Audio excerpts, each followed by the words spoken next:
Dear students, welcome to the classes of our Academy. We are studying the chapter on goodwill, that is nature and valuation, and the question is under super profit method, and the question is A and B were partners in a firm sharing profits equally. A और B का capital दे रखा है, A का 1,20,000, B का 80,000 and इनका 3 साल का profit दे रखा है and the annual rate of interest is 20% of this type of business. तो 3 साल का प्रॉफिट दे रखा है और लास्ट लाइन में बताया है calculate the value of goodwill of the firm on C admission. C के एडमिशन के बाद फार्म का गुडविल वैल्यूएशन करो।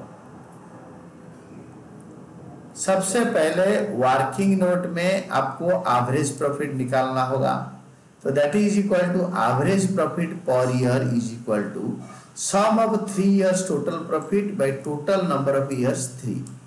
3 साल का प्रॉफिट को ऐड करो, 3 में डिवाइड करो, आपको एवरेज प्रॉफिट मिलेगा 34,000। हमें गुडविल वैल्यूएशन करना है under super profit method.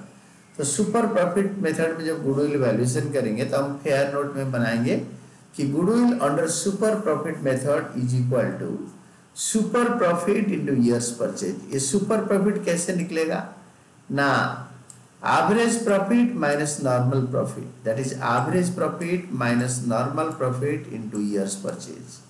Average profit 34,000, normal profit होता है ए और बी का कैपिटल फर्स्ट लाइन में दे रखा है।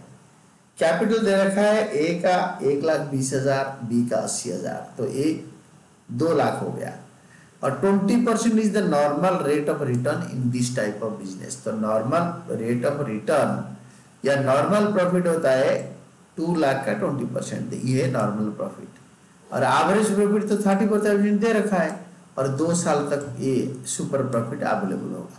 2 में मल्टीप्लाई करोगे तो हमें गुडविल मिलेगा। तो इसको दोबारा कैलकुलेट करो।